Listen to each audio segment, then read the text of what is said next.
In a firm response to the Manik Sarkar criticism regarding the ongoing hawker eviction drives in Agartala, AMC Mayor Deepak Majumdar has dismissed their allegations as politically motivated and hypocritical.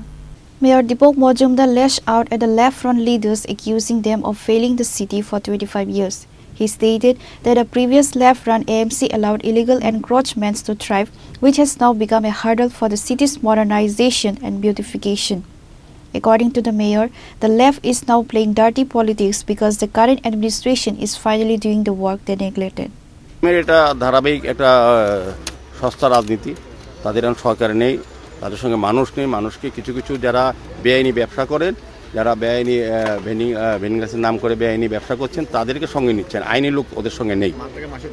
CPM পার্টিতে আইনি লোক নেই, বেআইনি লোককে এখন নেওয়া, কিছু লোক করা, এরকম তারা করে। তারা আপনি মনে করে দিই, এখানে তো ফ্লাইওভার যখন হয়েছিল, উড়ালপুল, ইতিহাস এই আগরতলা শহর মানুষ জানে।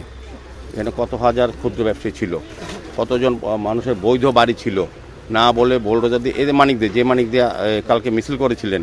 যখন দেখেছেন আমরা কেউ অফিসে নেই, ফাঁকা মাঠে যাওয়া চেষ্টা করে মানুষকে বলানো যে পৌর নিগম ঘেরাও করেছে। কিসের ঘেরাও? আসুক, কথা বলবো, বলার অধিকার থাকলে, সাহস থাকলে কথা বলবো আমরা।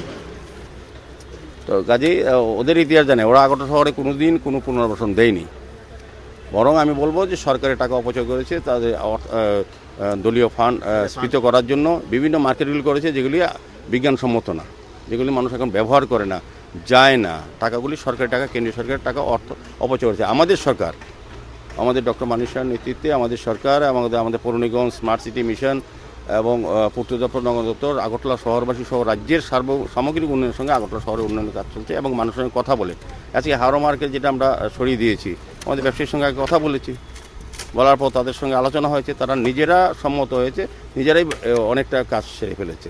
এখন আমরা ড্রেসিং করে তাদেরকে, যারা যারা বৈধভাবে ব্যবসা করতে চায় বা বৈধ ব্যবসা করেন, আমাদের কাছে রেকর্ড আছে, তাদেরকে নিয়ে আমরা বসে আমরা পুনর্বাসন দেবো। আমরা বর্তলাতে পুনর্বাসনের ঘর দিয়েছি। আমরা যেখানে দেওয়া আছে, আমাদের ভেন্ডিং জোন করা আছে রবীন্দ্রভবনের উল্টো দিকে, পার্কিং জোন করা আছে। এখন পার্কিং জোন যদি পার্কিং না করে যদি বাইরে রাখে, ততক্ষণ তার গাড়ি তো নিয়েই নেবে। এবং যারা নির্দিষ্ট জায়গা, যেখানে ভেন্ডিং করার জায়গা, যেখানে লাইসেন্স আছে এবং সেই শর্ত অনুযায়ী যারা কাজ করছেন, তাদেরকে আমরা রেখে দিয়েছি। আমরা তো তৈরি করেছি আমাদের কেন্দ্রীয় সরকারের প্রকল্প, রাজ্য সরকারও, যে ক্ষুদ্র ব্যবসায়ীদের কাজ করার সুযোগ দেওয়া।